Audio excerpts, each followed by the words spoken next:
भारत एक ऐसा देश जिसने एंशियंट पीरियड से ही साइंस में बड़े कॉन्ट्रीब्यूशंस किए हैं, जैसे कि invention of zero, rectangle, medicine में जो हम प्रोग्रेस देख रहे हैं। बट ऐसा क्यों है कि पिछले 94 इयर्स में कोई भी नोबेल प्राइज जो साइंस में दिया गया हो वो इंडियंस को नहीं मिला है। कोई भी ऐसा इंडियन साइंटिस्ट जो इंडिया में रह के जिसने अपना साइंस रिलेटेड वर्क किया है उसको पिछले 94 इयर्स में नोबेल प्राइज नहीं मिला है। और आज हम इसी बात की तह तक पहुंचेंगे कि ऐसे कौन से फैक्टर्स हैं जो इसके लिए रिस्पॉन्सिबल हैं और क्या ग्लोबल ट्रेंड्स हैं इससे related. Hello everyone, welcome to Chahal academy. My name is Shubhangi Singh and आज हम बात करने वाले हैं कि ऐसे क्या रीजंस हैं कि 94 ईयर का ड्रॉट देखना पड़ रहा है हमें नोबेल प्राइज में इन टर्म्स ऑफ साइंस। तो चलिए शुरू करते हैं। अगर हम बात करें नोबेल प्राइज की तो यहाँ पर हम देख सकते हैं कि 94 इयर्स का गैप देखने को मिला और ये क्लियर इंडिकेशन हो सकता है कि स्टेट क्या है इंडियन साइंस का इन terms of the global perspective. यहाँ पर बहुत सारे फैक्टर्स जो है वो रिस्पॉन्सिबल हैं। अब इस बात को अगर हम समझे तो अगर हम नोबेल प्राइज की बात कर रहे हैं specially in terms of science तो हम बात कर रहे हैं फिजिक्स, केमिस्ट्री और मेडिसिन के बारे में। और अगर हम बात करें कि ऐसा कौन सा इंडियन है जिसने अचीव किया है तो it was only CV Raman, जिनको ये नोबेल प्राइज फिजिक्स का मिला था, वो भी 1930 में। इसके अलावा और 3 इंडियन ओरिजिन साइंटिस्ट को नोबेल प्राइज जो है मिल चुका है, बट ये तब मिला है जब उन्होंने अपना काम इंडिया के बाहर किया है और वो इंडियन सिटीजन्स नहीं थे उस वक्त। ये वो प्रोमिनेंट लोग हैं हरिगोविंद खुराना, जिनको मेडिसिन में नोबेल प्राइज मिला in 1968। Then we had Subrahmanyan Chandrasekhar in physics 1983 and Venkataraman Ramakrishnan for chemistry in 2009। अब ये जो लैक ऑफ नोबेल सक्सेस है इन साइंस वो क्लियरली ये दर्शा रहा है या इंडिकेट कर रहा है कि इंडियन साइंस का जो ग्लोबल लेवल पे स्टेट है, जो स्तर है, वो कम हो रहा है। बट साथ ही साथ हमें और भी फैक्टर्स देखने होंगे जिसकी वजह से हमें ये नोबेल सक्सेस का ड्रॉट जो है फेस करना पड़ रहा है। अब अगर हम डायरेक्ट फैक्टर्स की बात करें जिनका यहाँ पर प्ले है, जिसकी वजह से हमारा इंडियन साइंस का जो फोरे है वो उस लेवल पर नहीं जा पा रहा है जहां पर नोबेल सक्सेस मिले, तो उसके फैक्टर्स देखते हैं। सबसे पहले है inadequate attention to basic research. बहुत लिमिटेड फोकस है फाउंडेशनल साइंटिफिक रिसर्च पर इंडिया में, जहां पर इसमें फंडिंग और स्कोप भी बहुत लिमिटेड है, जिसकी वजह से इनोवेशन और डिस्कवरी पे हिंड्रेंस देखने को मिल रही है। जैसे कि मैंने अभी बात करी कि बहुत लिमिटेड फंडिंग है, गवर्नमेंट अनेबल्ड फंडिंग या पब्लिक फंडिंग जो है वो ऐसे साइंटिफिक प्रोजेक्ट्स के लिए बहुत कम देखी गई है, जिसकी वजह से प्रोग्रेस और साथ ही साथ रिसोर्सेज जो है वो बहुत लिमिटेड रहे हैं साइंस में। इसके अलावा bureaucracy, excessive involvement of bureaucracy, जहां पर कॉम्प्लिकेटेड एडमिनिस्ट्रेटिव प्रोसेसेस जो है वो रिसर्च को हिंडर करते हैं, साथ ही साथ ऐसे इनिशिएटिव्स को स्लो डाउन भी करते हैं और यहाँ पर डिस्करेज करते हैं साइंटिस्ट को कि वो अपना फोकस जो है रिसर्च पे ना रख के इन कॉम्प्लेक्स प्रोसीजर्स पे, जिनके थ्रू रिसर्च जो है स्लो डाउन होती है। तो ये एक फैक्टर हो सकता है जहां पर इंडियंस जो यहाँ पर रहकर उनको नोबेल प्राइज नहीं मिला है। साथ ही साथ अगर हम प्राइवेट रिसर्च की बात करें, अगर हम पब्लिक से हटकर प्राइवेट रिसर्च की बात करें तो प्राइवेट रिसर्च के लिए भी बहुत ही लिमिटेड इंसेंटिव्स और अपॉर्चुनिटीज देखने को मिली है प्राइवेट सेक्टर में, जहां पर इन्वॉल्वमेंट जो है ज्यादातर कम हो जाता है इवन प्राइवेट सेक्टर का इन terms of innovation and investment in innovation. ये सारे फैक्टर्स के साथ साथ कुछ और फैक्टर्स भी यहाँ पर इन्वॉल्व है, जैसे कि जो डीके हम देख रहे हैं स्पेशली यूनिवर्सिटी के रिसर्च कैपेबिलिटीज में।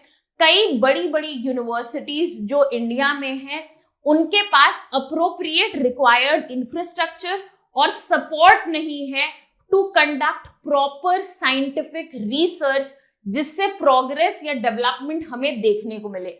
साथ ही साथ यहाँ पर जो इंस्टीट्यूशंस हैं भी जिनके पास यहाँ पर ऑप्शन है, मशीनरी है और इंफ्रास्ट्रक्चर है, वो बहुत ही कम नंबर में है और इस वजह से एडवांस इनोवेटिव रिसर्च जो है वो बहुत लिमिटेड है और इस वजह से ब्रेक थ्रूज का जो पोटेंशियल है वो बहुत ही कम हो गया है। साथ ही साथ रिसर्चर की अगर आप पॉपुलेशन रेशियो देखें तो वो इंडिया में बहुत कम है। इंडिया में अगर हम बात करें जो नंबर है रिसर्चर्स का वो 5 गुना कम है। It is 5 times lower than the global average, जिसकी वजह से ऑब्वियसली टैलेंट पूल जो है इंडिया का वो लिमिट हो जाता है in terms of generating Nobel laureates. साथ ही साथ पोटेंशियल नोबेल विनर्स का, अब अगर रिसर्चर पूल जो है, रिसर्चर पॉपुलेशन जो है वो कम है तो इनमें से जो पोटेंशियल नोबेल विनर्स हैं वो फर्दर नंबर जो है डिक्रीज हो जाता है। अब इन सारे फैक्टर्स की वजह से बहुत कम ही कैंडिडेट्स जो हैं बच जाते हैं जिनका रिसर्च या जिनका जो कंट्रीब्यूशन है वो नोबेल सक्सेस ला सकता है और वो फर्दर प्रोबेबिलिटी जो है डिक्रीज कर देता है नोबेल सक्सेस की। अभी तो हमने सारे डायरेक्ट फैक्टर्स समझे जो रिलेटेड हैं जिनकी वजह से नोबेल सक्सेस हमें देखने को नहीं मिली है, बट ऐसे भी कई केसेस रहे हैं जहां पर साइंटिस्ट जो है नॉमिनेट हुए हैं नोबेल प्राइज के लिए फॉर साइंस, बट इनमें से कुछ ने ही ग्राउंड ब्रेकिंग कॉन्ट्रीब्यूशंस किए हैं और कई को नॉमिनेशन के बाद भी नोबेल प्राइज नहीं मिला है। जो नॉमिनेशन प्रोसेस है नोबेल प्राइज का वो काफी एक्सक्लूसिव प्रोसेस है जिसमें कुछ सेलेक्टेड इंडिविजुअल्स जैसे कि जो पहले विनर्स रहे हैं, कुछ सेलेक्टेड प्रोफेसर्स ही कैंडिडेट्स को नॉमिनेट कर सकते हैं और ये तभी होता है जब नॉमिनी का काम जो है वो उसके पीयर ग्रुप के द्वारा रिस्पेक्टेड है और इतना इंपॉर्टेंट माना जाता है कि नोबेल प्राइज के लिए नॉमिनेट हो। इस वजह से भी हमें यहाँ पर डिफरेंस देखने को मिल रहा है कि यहाँ पर हमारे जो नोबेल प्राइज विनर्स थे वो खुद ही लिमिटेड थे, तो नॉमिनेशंस जो जा रहे हैं वो भी फर्दर लिमिट हो जा रहे हैं क्योंकि यहाँ का नॉमिनेशन जो है वो बहुत ही स्पेसिफिक गाइडलाइंस और एक्सक्लूसिव है। साथ ही साथ जो नाम जाते हैं और जो लोग इनको नॉमिनेट करते हैं वो कॉन्फिडेंशियल रहते हैं एटलीस्ट फॉर 50 इयर्स और इसके बहुत ही कम रिकॉर्ड्स जो हैं वो अवेलेबल है। तो जो ट्रांसपेरेंसी एक फैक्टर है वो भी एक बहुत बड़ा हिंडरिंग फैक्टर है जिसमें हम देख सकते हैं कि नॉमिनेशंस तो हुए हैं, बाय चांस हुए हैं, बट वहां पर सक्सेस देखने को नहीं मिली है। अब आगे हम बात कर लेते हैं कुछ ऐसे नॉमिनेशंस की जिनको यहाँ पर प्राइज नहीं मिला या फिर ऐसे साइंटिस्ट की, इंडियन साइंटिस्ट की जिनकी ब्रेक थ्रू रिसर्च थी बट उनको नोबेल का कंसिडरेशन या नॉमिनेशन नहीं मिला। तो ऐसे कई साइंटिस्ट हैं जिनको नॉमिनेशन मिला बट नोबेल प्राइज नहीं मिला और ऐसे उससे भी ज्यादा है जिनको नोबेल का नॉमिनेशन तक नहीं प्राप्त हुआ। उनमें से एक है जगदीश चंद्र बोस।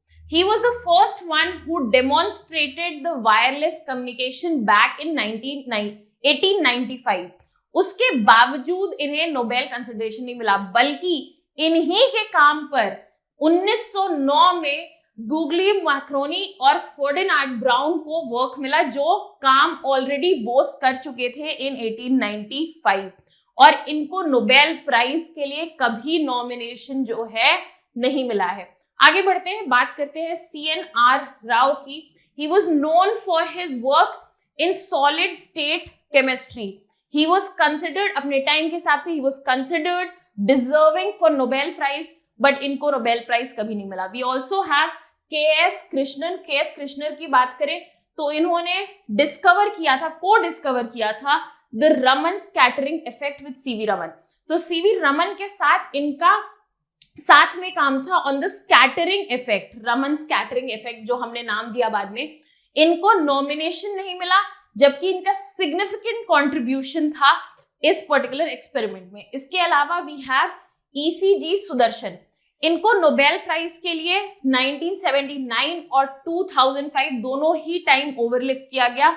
इन्होंने फंडामेंटल कंट्रीब्यूशन किए हैं जो कि अलग अलग अवार्ड्स के द्वारा रिकॉग्नाइज्ड है। फिर बाद में ये अमेरिकन सिटीजन बन गए 1965 और इनका और ज्यादा काम US में देखने को मिला। ये कुछ प्रोमिनेंट नेम्स हैं जिन्होंने अपना प्रेजेंस मार्क किया है साइंस की फील्ड में, इंडियन नेम्स, बट स्टिल उनको नोबेल कंसिडरेशन जो है वो नहीं मिला। और ऐसे और भी बहुत सारे नाम जो है वो एग्जिस्ट करते हैं। अब आगे बढ़ते हैं और बात करते हैं कि साइंस नोबेल्स में हमें वेस्टर्न डोमिनेंस जो है वो देखने को मिल रही है, जबकि कई कंट्रीज जैसे कि चाइना और इजराइल, जहां पर स्ट्रॉन्ग साइंटिफिक रिसर्च और रिसोर्सेज जो है वो प्रेजेंट है, बट इनके पास भी limited number of Nobel prizes देखने को मिले हैं। तो यहाँ पर क्लियरली स्टैब्लिश होता है कि वेस्टर्न कंट्रीज का डोमिनेंस है in terms of science Nobel prizes as well. अगर इजराइल की बात करें तो एक बहुत ही बड़ी ज्यूइश कम्युनिटी जहां पर बहुत ज्यादा कंट्रीब्यूशन है साइंस में, वो इजराइल में एग्जिस्ट करती है, बेस्ड है। यहाँ पर सिर्फ 4 नोबेल प्राइज जो है केमिस्ट्री में मिले हैं, जबकि इजराइल की बहुत ही हाई साइंटिफिक कैपेबिलिटीज है। इसके अलावा अगर चाइना की बात करें तो यहाँ पर 4 गुना ज्यादा रिसर्चर्स है एज कंपेयर टू इंडिया, और इनका एक्सपेंडिचर जो है रिसर्च और इनोवेशन पे वो भी कई गुना ज्यादा है। बट इसके बावजूद यहाँ से सिर्फ 3 नोबेल प्राइज विनर्स जो हैं वो साइंस में देखे गए हैं। आगे बढ़ते हैं और देखते हैं साउथ कोरिया के बारे में। अगेन यहाँ पर स्ट्रॉन्ग साइंटिफिक परफॉर्मर है, बट यहाँ तक अभी तक साउथ कोरिया में कोई भी नोबेल प्राइज इन साइंस नहीं मिला है। अगर हम डोमिनेंस की बात करें तो यूएस एंड यूरोप का डोमिनेंस देखा जाता है। मेजॉरिटी ऑफ नोबेल वर्कर्स जो है, विनर्स जो है, वो यूएस और यूरोप से हैं। बहुत ही लिमिटेड प्रेजेंटेशन जो है एशिया, अफ्रीका और साउथ अमेरिका से देखा जाता है।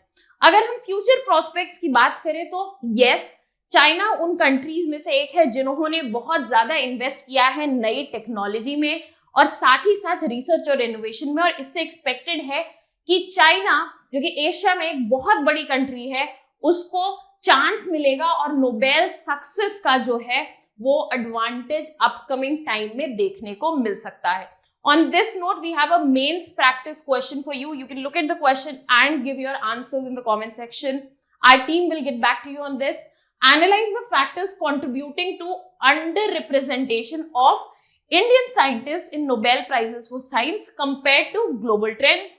Second part, discuss how research ecosystem in country like China and Israel influence their Nobel outcomes, and also evaluate the implications for Indian scientific community moving forward. तो इस question के 3 sub parts हैं. Make sure that you are addressing each individual sub part in your answer. ऐसे topics जो है आपको broader clarity देते हैं, कई डायमेंशंस की क्लैरिटी देते हैं और एनालिसिस में हेल्प करते हैं, जो कि आपके एग्जाम के पर्सपेक्टिव से बहुत ही इंपॉर्टेंट है. Thank you for watching this video, and for more such video and content related information, subscribe to our YouTube channel. That was all from my side. Thank you so much.